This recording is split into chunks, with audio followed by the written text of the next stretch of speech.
Hello and welcome to another episode on Maritime Radar. The role of a freight forwarder, also known as a non-vessel operating common carrier in the maritime industry, cannot be overemphasized. Their key job is to organize shipments for individuals, corporations, get goods from the manufacturer or producer to a market, customer, or final point of distribution. International freight forwarders have additional expertise in preparing, processing customs and other documentation in addition to performing activities pertaining to international shipments. This requires a requisite training to enable freight forwarders discharge their duties professionally. Repositioning Nigeria's freight forwarding sector to ensure its growth through professionalism and foreign dominance and embracing technology are some of the issues that will be on the front burner on today's show. I'm Norma Obiaswalo.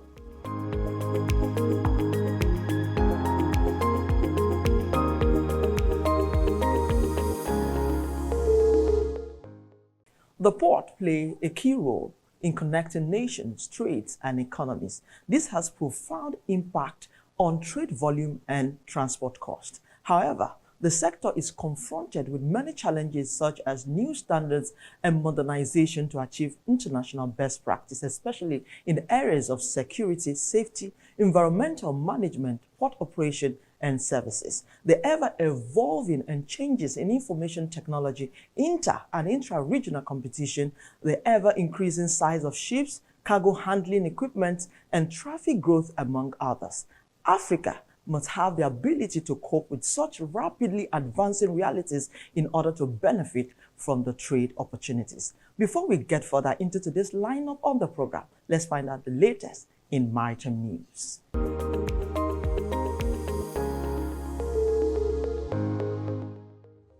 The Nigeria Customs Service (NCS) has reiterated its commitment to promoting gender equality in its decision-making processes as part of its effort to combat gender discrimination and gender-based violence. At a capacity-building workshop on gender inclusivity organized by the World Customs Organization and the NCS in Abuja, the Comptroller General of Customs, Bashir Adewale Adeniyi, reaffirmed his determination to fostering a gender-inclusive environment within the Customs Service. Acting Deputy Comptroller General of Customs, Caroline Nyagwan, who represented Adeniyi at the event, emphasized the need for clear policies and procedures to address gender discrimination, harassment, and biases within the Nigerian Customs Service. She further acknowledged the need to create a workplace where everyone has equal opportunities to grow and contribute to the service's success regardless of gender.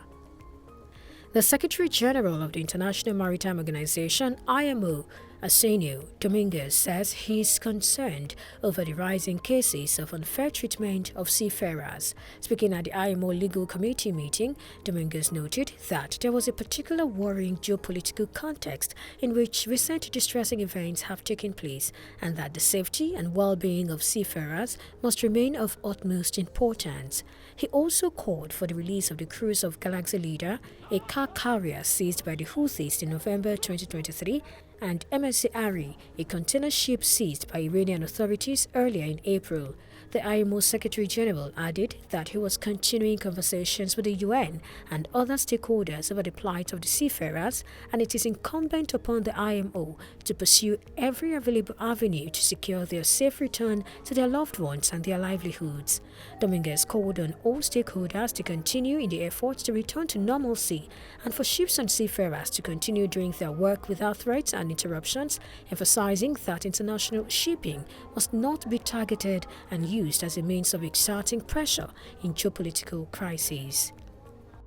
Where do you start if asked to inspect a ship? Does the ship conform with IMO treaties? Does it require an expanded inspection? Should a ship be detained? Those are the questions that Port State Control Officers worked to answer at a session hosted by the Kenya Maritime Authority to ensure adequate security and safety standards are met.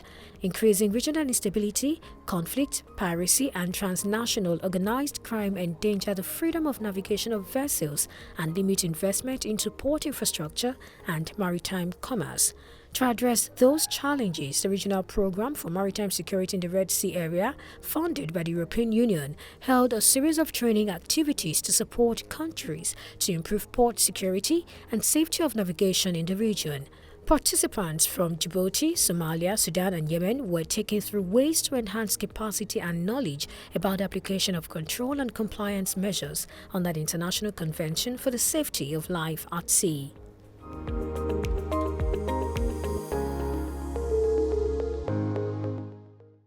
Welcome back. If you're just joining us, this is Maritime Radar. On the show today, our focus will be on the role freight forwarders play in global trade, the role of education and training will play in ensuring professionalism when discharging their duties and their services. In this chat with Emelike Nwokedi, National President Association of the Nigerian Licensed Custom Agents, he shares the challenges faced by Nigerian freight forwarders in the discharge of the duties, the bureaucratic bottlenecks, multiplicity of functions by government agencies, and who is a qualified freight forwarder. Stay with us.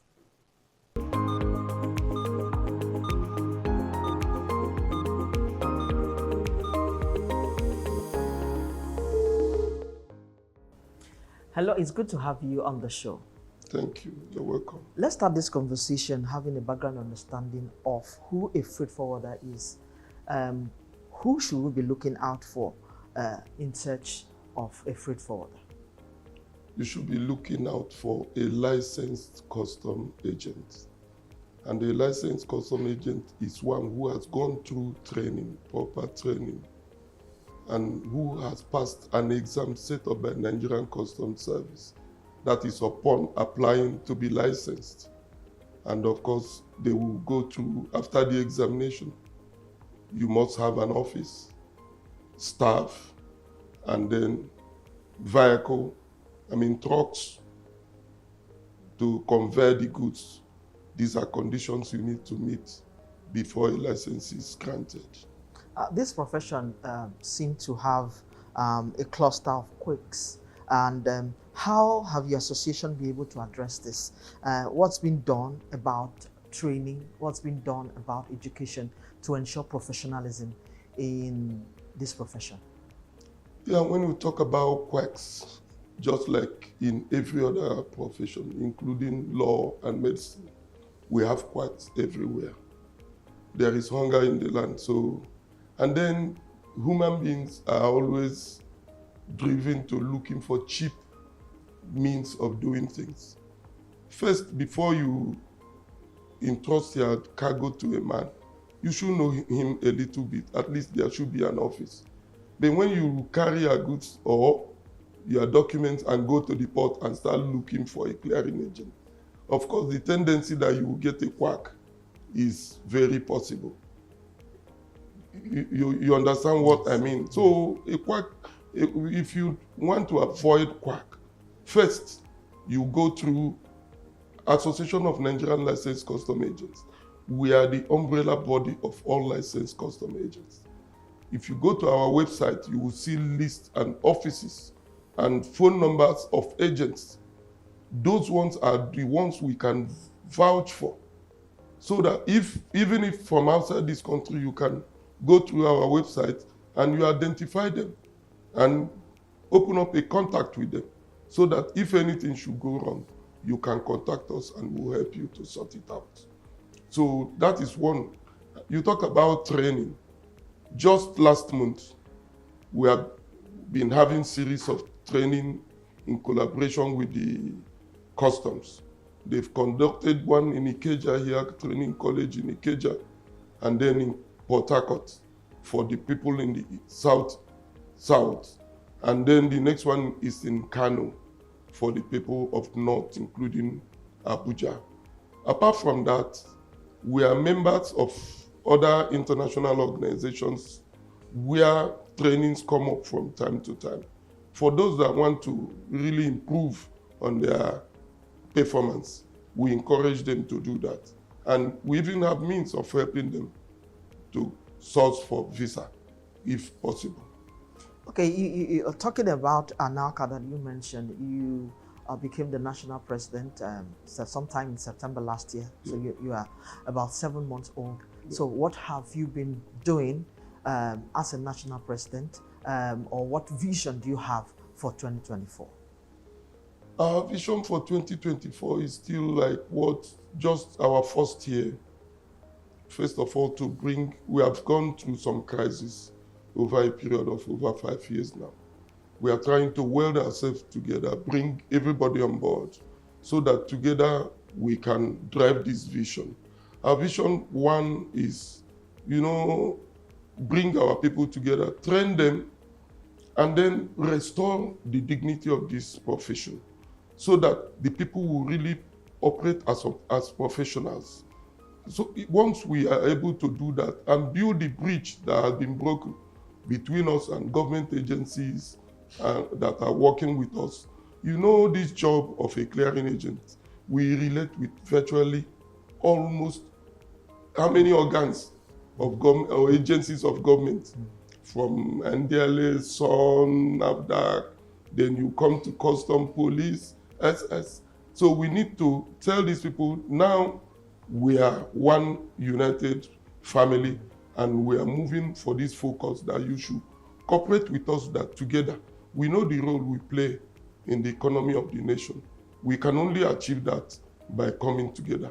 That apart, the welfare of our members, we have set up a lot of committees whereby if any member is being taken advantage of, that these committees can come in. And we try to discourage our members so that they will stay away from these things that make people to look down on us. We encourage them to ensure that they advise even their importers to do things right, because we cannot continue to do the same thing and expect a different result. Okay, just like every other subsector, the freight forwarding subsector, or you call it custom agents, you have a lot of names really. Yeah. So what are the challenges, because you wear this shoe and know where it pinches, what are the challenges that an average freight forwarder faces? One of the challenges, the main challenge is duplication of function by government agencies. We have a situation where you are handling a particular shipment and you have this cross-border function of agencies of government. If it's not between SON and NAFDAC, it will be between SON and NESRA, or it will be between SON or NAFDAC and quarantine. So even among quarantine, sometimes you will meet two of them, the plant and animal. So a duplication of agencies that at a point you continue moving from one office to the other, one office to the other, just to deliver a shipment. All over the world, process of doing business is going paperless. But it's unfortunate that we are still introducing papers up to this moment.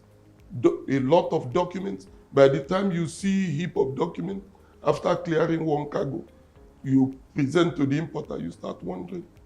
So even yesterday, we had a meeting on this. Is there no way we can reduce this level of documentation? Now we have a Ministry of Marine and Blue Economy. Have you been able to meet him as an association? And if you haven't, or if you have, what are the things that you will be talking to him about? Because we need to, if we must move forward. Nigeria did not make top 10 in Africa in terms of port efficiency. And we are the giant of Africa. So how do we begin to address this? Okay, you just mentioned Minister of Marine and Blue Economy. We have met the minister severally, informally. Okay. Formally, we are still waiting for the green light for us to meet him. But not just Marine and Blue Economy. The same way we have agencies is the same way we have ministries that we are accountable to. Minister of Transport have something to do with us. Minister of Aviation, because we clear cargo at the airport as well. So all these ministries, they come in one way or the other to interfere in what we do. So we need to collaborate with all of them in order to function effectively. Okay, we are due for a break. When we return, we'll be looking at how many days or weeks or maybe months, I don't know, that it takes to clear a good in Nigerian ports. But that will be after the short break. Please stay with us.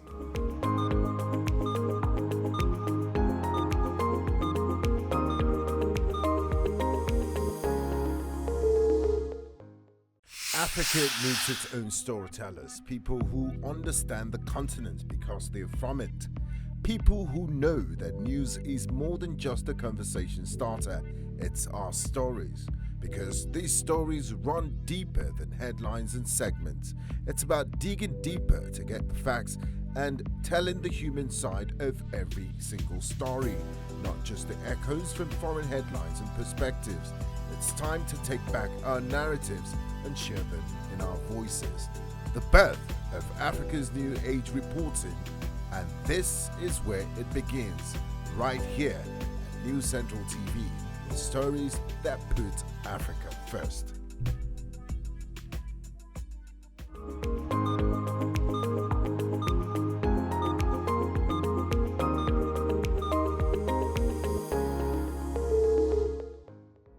If you're just joining us, this is Maritime Radar, and I still have with me Emelike Nwokeoji. He is the National President Association of Nigerian Licensed Custom Agents. Before we went on that break, I said that I wanted to know how many days it takes to clear a cargo in the Nigerian port. First, we don't even have uniformity. Whether you are clearing from the seaports, airports, or even land border, different situation you meet in all those areas. A lot of hindrances. We talk about network. The network can go for a whole day, and that day is gone. You talk about submission of manifest.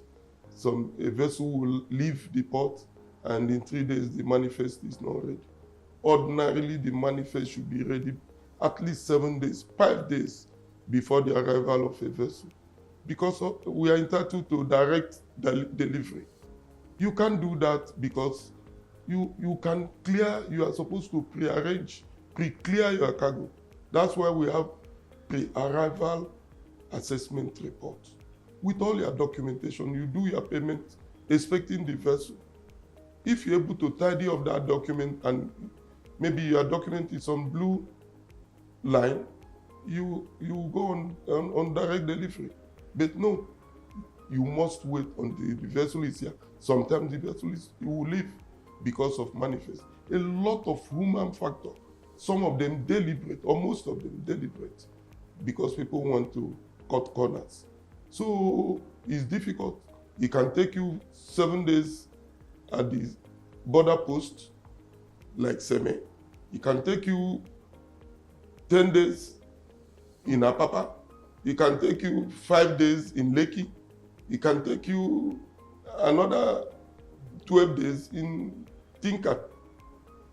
One is that the cargo might land in Tinkan and they will move it.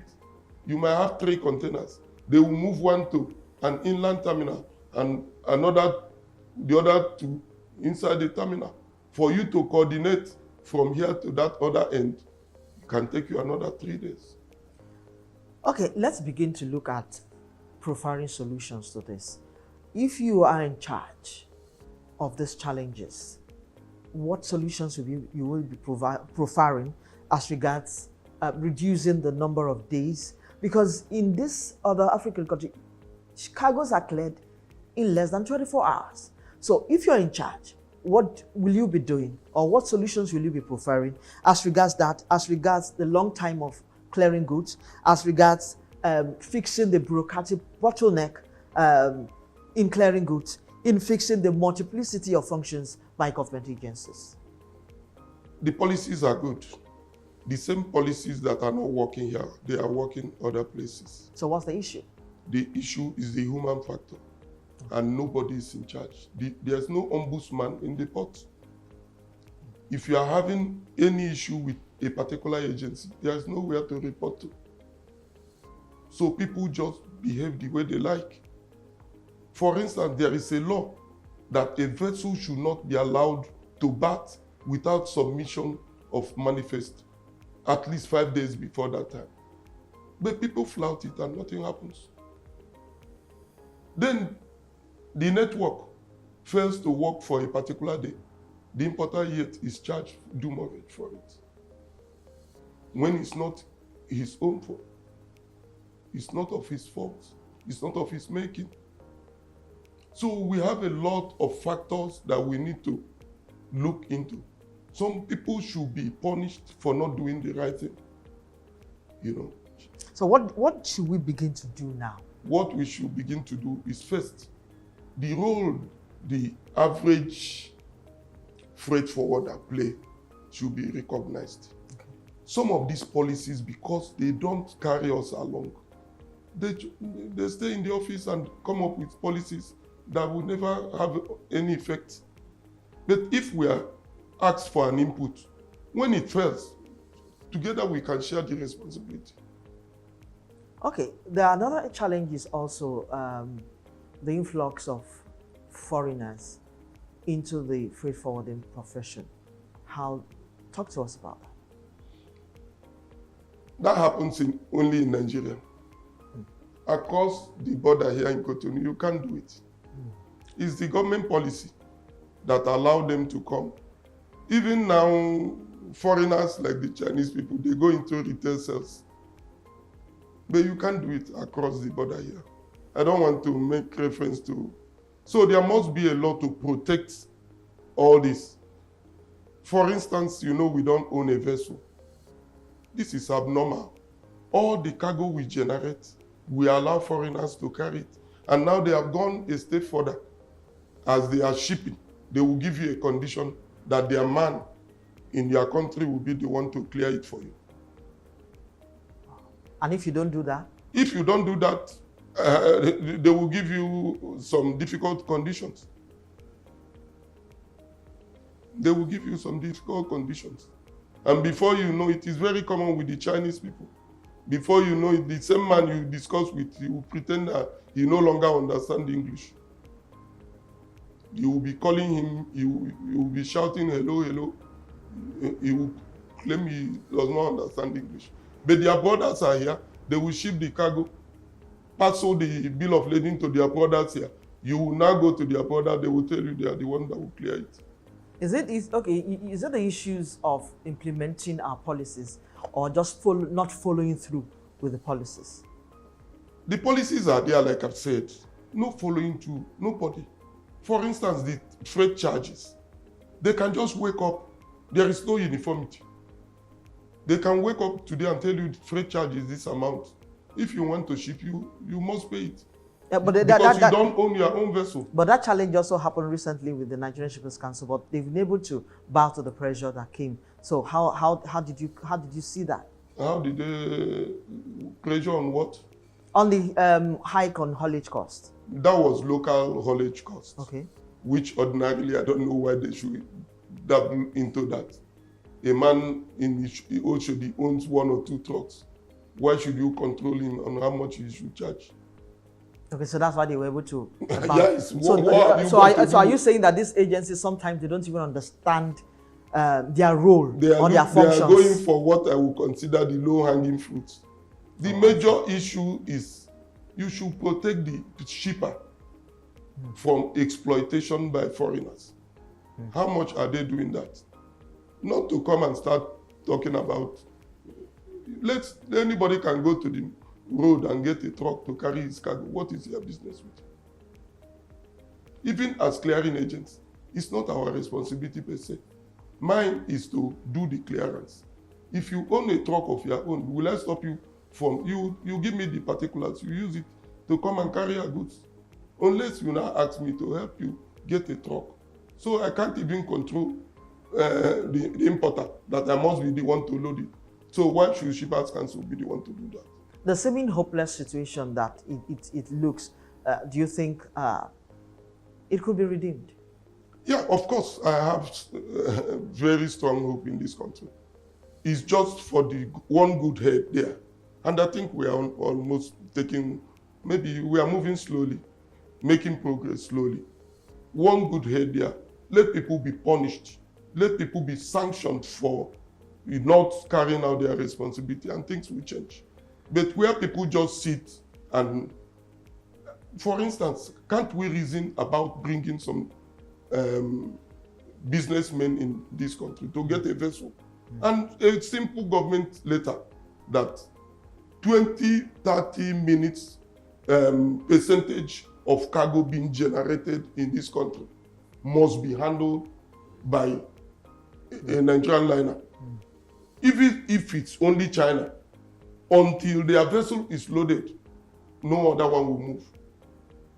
Look at what is happening with APs coming into London line now. The fare crashed.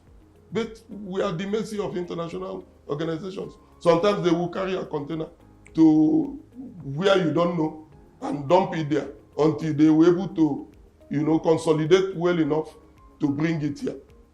You will be here waiting for until they come here. And they are protected by international law. That until they get here, you can't sue them for keeping it for 3, 4, 6 months. It's sad, but I know that we are going to get it right someday. We must punish people for not doing their jobs. Yeah. There must be sanctions for people who are not doing their jobs. Those are the words of Emelike Nwokeji. He is the National President, Association of Nigerian Licensed Customs Agents. I must thank you most kindly for your thoughts, and I look forward that with these solutions that have been profiled here, that those concerns will listen to this, will watch this, and be able to put the right things in order. Yes. Thank you most kindly Thank you, again madam, for your time and thoughts on the show. It's my pleasure.